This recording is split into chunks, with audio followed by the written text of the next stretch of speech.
సమాచారం కోసం 95 న్యూస్ ఇప్పుడు యాప్ లో మీ ముందుకు వచ్చింది. వెంటనే డౌన్లోడ్ చేసుకుని న్యూస్ అప్డేట్ తెలుసుకోండి. ప్రతి క్షణం ప్రజాక్షేమం కోసం. Welcome to 95 news. ప్రతిక్షణం ప్రజాక్షేమం కోసం నేను మీ మాధురి. ఈ రోజు మనం అపోలో హాస్పిటల్లో ఉన్నాము.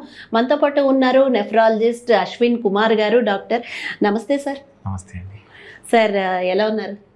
Thank you very much. బాగున్నాను సార్. ముందుగా చెప్పండి, అంటే ఇప్పుడైతే అందరూ భయభ్రాంతులకు గురవుతున్నారు JN1.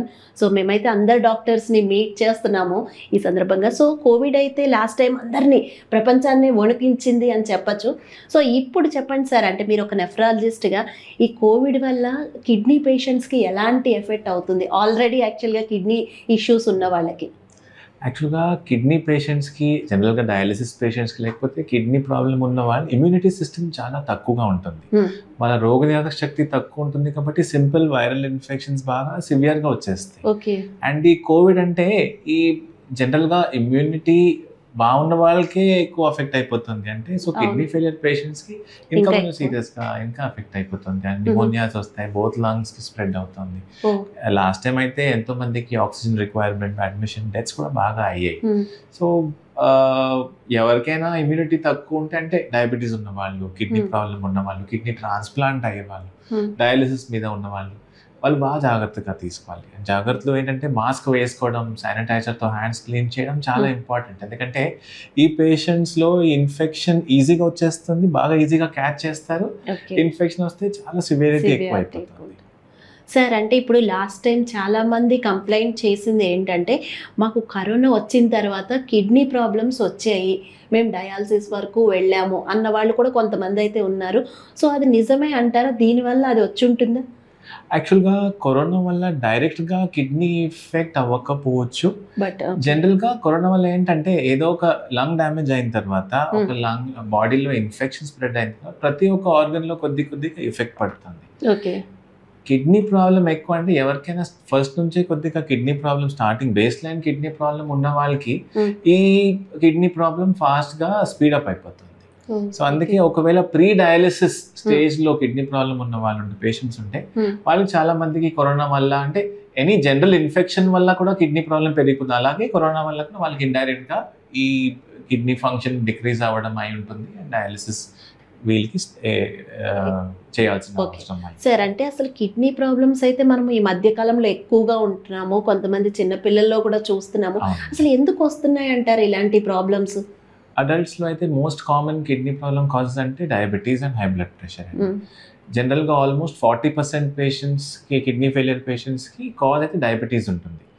అండ్ ఆల్మోస్ట్ 20-25% పేషెంట్స్కి హై బీపీ వల్ల కిడ్నీ ప్రాబ్లం ఉంటుంది. సో చూడండి, 40+25% high BP. So sugar control చేస్తే, బీపీ కంట్రోల్ చేస్తే 65% మనం కిడ్నీ ప్రాబ్లమ్ని మనం ప్రివెంట్ చేయగలుగుతాం.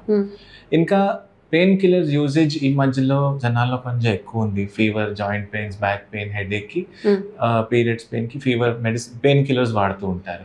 ఈ పెయిన్ కిల్లర్ వల్ల కిడ్నీ పాడైపోవచ్చు. అంటే కొంతమందికి ఒకే కిడ్నీతో కూడా కిడ్నీ ఫెయిలియర్ రావచ్చు. కొంతమంది కొంచెం పెయిన్ కిల్లర్ స్లోగా డైలీ, మంత్లీ, ఇయర్స్ వాడుతూనే ఉంటారు. వాళ్ళ కిడ్నీ ష్రింక్ అయిపోతుంది, కిడ్నీ ఫంక్షన్ తగ్గిపోతుంది. పెయిన్ కిల్లర్స్ కూడా ఎక్కువ వాడకూడదు. యూరిన్ ఇన్ఫెక్షన్స్ ఫ్రీక్వెంట్ గా అవుతుందంటే కిడ్నీ మీద ఎఫెక్ట్ పడే ఛాన్స్ ఉంటుంది.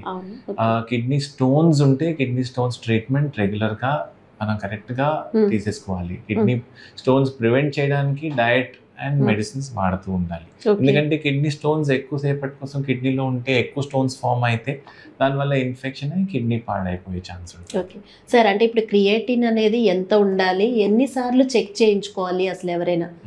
ఈ క్రియాటిన్ అంటే ఒక చిన్న కెమికల్ అండి. ఆ కెమికల్ అంటే కిడ్నీ ఫంక్షన్ తెలుస్తుంది క్రియాటిన్ చెక్ చేస్తే. జనరల్ గా క్రియాటిన్ 1.2 కంటే తక్కువ ఉండాలి. లోవర్ లెవెల్ ఉండదు, కానీ జనరల్ గా 0.5 to 1.2 అంటారు. ఈ కిడ్నీ ఫంక్షన్ తగ్గిపోతే క్రియాటిన్ పెరిగిపోతుంది. ప్రాబ్లం ఏంటంటే కిడ్నీ ఫెయిలియర్ చాలా సైలెంట్ ప్రాసెస్. 75-80% కిడ్నీస్ డ్యామేజ్ అయ్యేంత వరకు బ్లడ్ టెస్ట్ లో బయటికి రాదు. అంటే ఈ సిమ్టమ్స్ లో బయటికి రాదు. బ్లడ్ టెస్ట్ చేస్తేనే మనకు తెలుస్తుంది.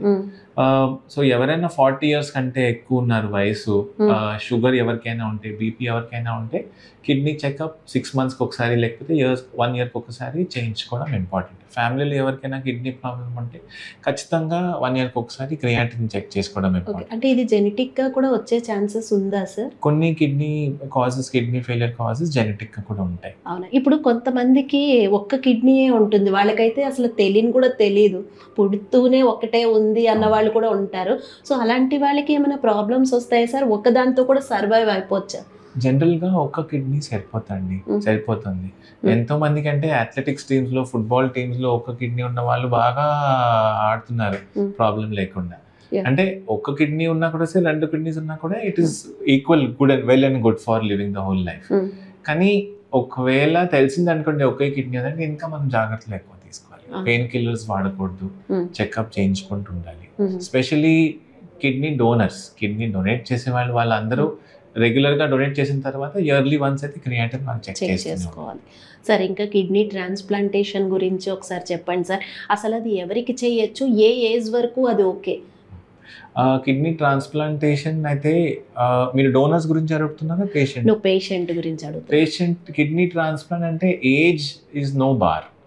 సో చిన్న పిల్లలకి కూడా ట్రాన్స్ప్లాంటేషన్ సక్సెస్ఫుల్ గా కావచ్చు. ఎవరైనా ఏజ్ 65, 70, 75 ఏజ్ వాళ్ళకి కూడా ట్రాన్స్ప్లాంట్ సక్సెస్ గా అయ్యే ఛాన్స్ ఉంటుంది. కానీ ట్రాన్స్ప్లాంట్ ఎప్పుడు చేస్తాము, ఈ ట్రాన్స్ప్లాంట్ తర్వాత potential quality of life minimum 5 years కోసం కొంచెం మంచి క్వాలిటీ ఆఫ్ లైఫ్ ఎక్స్పెక్ట్ చేస్తున్నప్పుడు మనం ట్రాన్స్ప్లాంట్ కోసం వెళ్ళాలి. ఎందుకంటే డయాలిసిస్ కంటే kidney transplantation is far better treatment, offers far better quality. అంటే లాంగ్ పీరియడ్ అంటే 5 years అనే, లేకపోతే ఇంకా ఎక్కువ కూడా? అంటే minimum 5 years good potential quality 5 years ఉంటే ట్రాన్స్ప్లాంట్ కి వెళ్తాం. కానీ ఎంతో మంది 5 years కంటే ఎక్కువ బాగుంటారు. 10 years, 15 years, ఇన్ఫాక్ట్ 20-25 years ఉన్న వాళ్ళు కూడా ఉన్నారు. సార్ అంటే ఇప్పుడు డోనర్స్ గురించి మాట్లాడుకుంటే వాళ్ళు ఎంత ఏజ్ వరకు ఇవ్వచ్చు? సో వాళ్ళ దగ్గర అంటే ఎలా ఉండాలి హెల్త్, వాళ్ళ హెల్త్ ఏమేమి చూసి ఇప్పిస్తారు? ఫస్ట్ అంటే ఏజ్, మినిమం ఏజ్ 18 years. ఎందుకంటే డొనేట్ చేయడానికి కోసం ఒక లీగల్ కన్సెంట్ ఉండాలి. సో ఇండియాలో legal consent age 18 years. So donors minimum age 18 years ఉండాలి. మాక్సిమం ఏజ్ జనరల్ గా 65 అంటారు, but less than 60 years is good. 65 అంటే సరే, వేరే ఈ డోనర్స్ ఎవరు లేరు 60 to 65 years వరకు వాళ్ళ హెల్త్ బాగుంది, యాక్టివ్ గా ఉన్నారు, అప్పుడు కార్డియాక్ ఫంక్షన్ మొత్తం బాడీ చెకప్ లో అంతా బాగుంటే డొనేషన్ కోసం వెళ్ళొచ్చు. సైకలాజికల్ గా బాగుండాలి, సైకాట్రిక్ ప్రాబ్లం ఉండకూడదు, డిసిషన్స్ తీసుకోవడం కెపాసిటీ ఉండాలి వాళ్ళకి. డోనర్స్ అయితే షుగర్ ఉండకూడదు, బీపీ ఉంటే కంట్రోల్లో ఉండాలి. మేజర్ అంటే ఇన్ఫెక్షన్స్ ఉండకూడదు, మేజర్ డిసీజెస్ ఉండకూడదు, హార్ట్ ప్రాబ్లం ఉండకూడదు. ఎందుకంటే అనస్థీషియా మీద మేజర్ సర్జరీ కాబట్టి అనస్థీషియా వల్ల హార్ట్ మీద రిస్క్ పడుతుంది, ఎఫెక్ట్ పడుతుంది. సో హార్ట్ బాగుంటే ముందుకు వెళ్ళొచ్చు. జనరల్ గా ఇప్పుడు ఈ ట్రాన్స్ప్లాంటేషన్ చేసుకున్న వాళ్ళు అంటే ఎన్నాళ్ళు లోపల బయటికి రాకూడదు అంటారు, చాలా హైజీనిక్ గా ఉండాలి అంటారు. సో వాళ్ళు ఎన్నాళ్ళు కేర్ తీసుకోవాలి సార్? అంటే ట్రాన్స్ప్లాంట్ అయిన తర్వాత కేర్ అయితే లైఫ్ లాంగ్ తీసుకోవాలి, తప్పదు. కానీ మాక్సిమం కేర్ ఫస్ట్ 3 months ఉంటుంది. ఫస్ట్ 3 months ఎందుకంటే మెడిసిన్ డోసెస్ ఈ ఫస్ట్ 3 months కొంచెం ఎక్కువ ఉంటుంది. ఇన్ఫెక్షన్ వచ్చే ఛాన్సెస్ మాక్సిమం ఫస్ట్ 3 months లో ఉంటాయి. సో జనరల్ గా ట్రాన్స్ప్లాంట్ అయిన తర్వాత 3 months వరకు, అంటే కొంతమంది 1 year వరకు లోపలే ఉండాలి, బయటికి రాకూడదు అలా చెప్తారు. So it's a general rule all over the world. 93 months or 100 days. First 100 days very very important. So జనరల్గా ఒకవేళ ఎవరైనా ఒక ఆఫీస్కి వెళ్ళాలనుకుంటే 3 months తర్వాత 4th month లో ఆఫీస్ స్టార్ట్ చేయొచ్చు, బయటకు వెళ్ళడం స్టార్ట్ చేయొచ్చు. పిల్లలు స్కూల్కి వెళ్ళాలంటే 3 to 3.5-4 months తర్వాత స్కూల్కి వెళ్ళడం స్టార్ట్ చేయొచ్చు. జాగ్రత్తలు ఏం తీసుకోవాలంటే బయట ఫుడ్, బయట వాటర్ తీసుకోకూడదు, క్రౌడెడ్ ప్లేసెస్కి వెళ్ళకూడదు. ఒకవేళ ఎవరికైనా జ్వరం, దగ్గు, జలుబు ఉంటే వాళ్ళ దగ్గరికి వెళ్ళకూడదు. సినిమా హాల్స్ అంటే అవాయిడ్ చేయాలి, ఫంక్షన్స్ అవాయిడ్ చేయాలి, ఫంక్షన్లో ఫుడ్ అంతా అవాయిడ్ చేయాలి, అది ఇంపార్టెంట్. సార్ అంటే ఇప్పుడు కిడ్నీ ప్రాబ్లమ్ రాకముందు అయితే చెప్పేది ఏంటంటే డాక్టర్స్ ఎక్కువగా వాటర్ తీసుకోండి అని, అదే ప్రాబ్లం ఒకసారి వచ్చిన తర్వాత వాటర్ తగ్గించాలి, కరెక్టేనా సార్? అంటే ఎంత వాటర్ తాగాలి అసలు? యాక్చువల్గా కిడ్నీ ప్రాబ్లం బట్టి ఉంటుంది వాటర్ ఇంటేక్. కొంతమందికి కిడ్నీ ప్రాబ్లం వచ్చిన తర్వాత కూడా వాటర్ వాళ్ళు తగ్గించాల్సిన అవసరం లేదు. కొంతమందికి కిడ్నీ ప్రాబ్లం లేనప్పుడే వాళ్ళకి స్వెల్లింగ్, వాటర్ అక్యుములేషన్ ఉంటుంది బాడీలో, వాళ్ళకి వాటర్ తగ్గించమని చెప్తాం. సో వాటర్ మినిమం జనరల్గా కిడ్నీ ప్రాబ్లం ప్రివెంట్ చేయాలంటే మనం అడిక్వేట్ వాటర్ తీసుకోవాలి. అడిక్వేట్ వాటర్ అంటే జనరల్గా 2.5 to 4 liters ఉంటుంది. Around 16 to 18 glasses of water per day, అంటే దాగం బట్టి. థర్స్ట్ రాకూడదు, మరీ ఎక్కువ వాటర్ తాగకూడదు. అంటే ఎక్కువ వాటర్ తాగినప్పుడు కిడ్నీకి ప్రాబ్లం కావచ్చు. అవునా సార్? అంటే ఇప్పుడు కిడ్నీ ప్రాబ్లం ఉంది అని తెలియడానికి సిమ్టమ్స్ ఏంటి, అసలు ఏ సిమ్టమ్స్ కనిపిస్తే మనము ఇంకా జాగ్రత్త పడాలి? సో యాక్చువల్గా నేను ఇంతకు ముందు మనం డిస్కస్ చేసినట్టు 75-80% కిడ్నీ డ్యామేజ్ అయ్యేంత సిమ్టమ్స్ అసలు ఉండవు. కానీ సిమ్టమ్స్ వస్తే ఫస్ట్ అంటే కాళ్ళలో స్వెల్లింగ్, వాటర్ అక్యుములేషన్ వస్తుంది బాడీలో. వాటర్ అక్యుములేషన్ అంటే కాళ్ళలో యాంకిల్స్ లో కొంచెం స్వెల్లింగ్ కనపడుతుంది. మార్నింగ్ నిద్ర నుంచి లేచిన తర్వాత ఐస్ చుట్టూ కంటి చుట్టూ కొంచెం స్వెల్లింగ్ కనపడుతుంది. ఫేషియల్ పఫినెస్ కనపడుతుంది. కొన్ని అడుగులు వేసుకుంటున్నప్పుడు ఆయాసం వచ్చేస్తుంది, లంగ్స్ లో వాటర్ చేరిపోతున్నప్పుడు. ఆకలి తగ్గిపోతుంది. కొంతమందికి వెయిట్ లాస్ అయిపోతుంది, మసిల్స్ లాస్ అయిపోతుంది, ప్రోటీన్స్ ఆటోమేటిక్ గా తగ్గిపోతాయి ఆకలి తగ్గడం వల్ల. వామిటింగ్ సెన్సేషన్ వస్తుంది. మంచి ఫుడ్ ఉన్నా కూడా దాంతో ఆకలి తగ్గిపోతుంది, అస్సలు ఇష్టం ఉండదు ఫుడ్ తినడం, అండ్ అపెటైట్ తగ్గిపోతుంది. ఫ్రీక్వెంట్ గా నాజియా, వామిటింగ్ చేస్తూ ఉంటారు. ఓకే, ఒబిసిటీకి దీనికి ఏమైనా సంబంధం ఉందా సార్ కిడ్నీ ప్రాబ్లమ్స్ కి? ఒబెసిటీ వల్ల డైరెక్ట్ ఎఫెక్ట్ ఒకటి ఏంటంటే, ఒబెసిటీ ఉంటే కొంతమందికి కిడ్నీ ఫిల్టర్స్ అడాప్ట్ అవ్వకుండా కిడ్నీ ఫిల్టర్స్ కొంచెం సైజ్ ఎక్కువ అయిపోతుంది, యూరిన్లో ప్రోటీన్ లీకేజ్ స్టార్ట్ కావచ్చు. So that is one direct effect of obesity. Indirect obesity effects అంటే ఒబెసిటీ వల్ల షుగర్ రావడం, ఒబెసిటీ వల్ల బీపీ పెరిగిపోవడం, ఒబెసిటీ వల్ల హార్ట్ ప్రాబ్లం రావడం, ఈ ఎఫెక్ట్స్ వల్ల తర్వాత కిడ్నీ ఎఫెక్ట్ పడుతుంది. సో ఒబెసిటీ వల్ల డైరెక్ట్ ఎఫెక్ట్ అయితే ప్రోటీన్ యూరియా ఆర్ FSGS అని అంటాము, ఫోకల్ సెగ్మెంటల్ గ్లోమెరులోసిస్ అని ఒక ఎంటిటీ కిడ్నీ ఫిల్టర్ లో ప్రాబ్లం రావచ్చు. మిగతాన్ని ఈ sugar, BP and heart problem వల్ల రావచ్చు. ఓకే సార్, చివరిగా మాకు మా 95 వ్యూవర్స్కి ప్రికాషన్స్ చెప్పండి సార్. కిడ్నీస్ని ఎలా హెల్దీగా ఉంచుకోవాలి? ఇప్పుడు అసలే కొత్త వేరియంట్ అంటున్నారు కోవిడ్, సో ఇంకా జాగ్రత్తగా ఎలా ఉండాలి? కొన్ని ప్రికాషన్స్ ఇవ్వండి సార్. మోస్ట్ ఇంపార్టెంట్ ప్రికాషన్ అంటే మాస్క్ వేసుకోవడం చాలా ఇంపార్టెంట్. ఈ ఇంటర్వ్యూ కోసం నేను మాస్క్ తీసాను, లేకపోతే మాస్క్ ఆల్వేస్ ఉంటుంది. శానిటైజర్తో హ్యాండ్ వాష్ చేయడం, హ్యాండ్ క్లీన్ చేయడం ఇంపార్టెంట్. ఇంకా ఎవరికైనా షుగర్, బీపీ ఉంటే షుగర్, బీపీ కంట్రోల్ చేసుకోవడం ఇంపార్టెంట్. షుగర్ కంట్రోల్ చేస్తే ఇమ్యూనిటీ బాగుంటుంది. ఇమ్యూనిటీ మంచిగా ఉంటే కోవిడ్తో మనం ప్రొటెక్ట్ చేయగలుగుతాము. షుగర్ కంట్రోల్, బీపీ కంట్రోల్ ఉంటే కిడ్నీ కూడా ప్రాబ్లం రాకుండా ఉంటుంది, అండ్ కిడ్నీ ప్రాబ్లం వస్తే అంత సివియర్గా ఉండదు. ఎవరికైనా కిడ్నీ ప్రాబ్లం ఆల్రెడీ ఉంటే రెగ్యులర్గా చెకప్స్ కోసం వెళ్తూ ఉండాలి. Simple blood test, serum creatinine and simple urine test, complete urine examination, ఈ 2 టెస్టులు చేయించుకుంటూ ఉండాలి. మీ regular family doctor, physician, nephrologist, sugar స్పెషలిస్ట్ని కలుస్తూ ఉండాలి. పెయిన్ కిల్లర్స్ ఎక్కువ వేసుకోకూడదు. పెయిన్ కిల్లర్స్ వల్ల కిడ్నీ ప్రాబ్లమ్స్ వస్తాయి. ఒకవేళ పెయిన్ కిల్లర్స్ వాడాలంటే మీ డాక్టర్ దగ్గరికి వెళ్ళి డాక్టర్ పర్మిషన్ తీసుకొని ప్రిస్క్రిప్షన్తోనే పెయిన్ కిల్లర్స్ వేసుకోవాలి. వాటర్ అడిక్వేట్గా తాగాలి. దాగం అంటే మరీ ఎక్కువ థర్స్టీగా ఉండకుండా 2.5 to 4 లీటర్స్ వరకు వాటర్ తాగాలి. అన్లెస్ మీకు హార్ట్ ప్రాబ్లం ఉంది, ఫ్లూయిడ్ అక్యుములేషన్ ఉంటే అప్పుడే మీకు మీ డాక్టర్ సజెషన్ ఇస్తుంది, డైటిషియన్.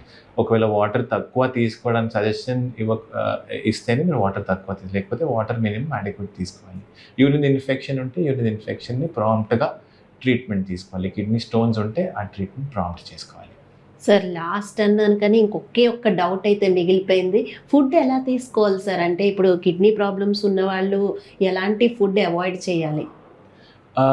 రెగ్యులర్గా కిడ్నీ ప్రాబ్లం ఉన్న వాళ్ళకి హై ప్రోటీన్ ఫుడ్స్ అవాయిడ్ చేయడం ఇంపార్టెంట్. ఈ హై ప్రోటీన్ ఫుడ్స్ అంటే రెడ్ మీట్, పనీర్, ఇవన్నీ high protein foods. As far as possible avoid చేయడం, లేకపోతే తగ్గించడం. ఇప్పుడు ఈ ట్రాన్స్ప్లాంటేషన్ చేసిన వాళ్ళు అన్నీ తినొచ్చా సార్? అన్ని తినచ్చు. జనరల్ గా వాళ్ళ కిడ్నీ ఫంక్షన్ బాగుంటే వాళ్ళ రిపోర్ట్స్ బట్టి, వాళ్ళ కండిషన్ బట్టి వాళ్ళ డైటీషియన్, డాక్టర్ చెప్తారు. జనరల్ గా వాళ్ళు ఫుడ్ రెస్ట్రిక్షన్స్ జనరల్ గా ఏమీ ఉండవు. ఓకే, జస్ట్ డయాలసిస్ లో ఉన్న వాళ్ళు మాత్రం కొంచెం జాగ్రత్తగా ఉండాలి అంతే. డయాలసిస్ లో ఉన్నప్పుడు కూడా డయట్ ఫుల్ గా తీసుకోవచ్చు. ఎందుకంటే డయాలిసిస్ అంటే ఆర్టిఫిషియల్ కిడ్నీ ఫంక్షన్ వస్తుంది. సాల్ట్ రెస్ట్రిక్షన్, వాటర్ రెస్ట్రిక్షన్ తప్ప ఇంకా ఫుడ్ అయితే అన్ని తినచ్చు. Okay, thank you so much sir. Thank you. నమస్తే, నమస్కారం.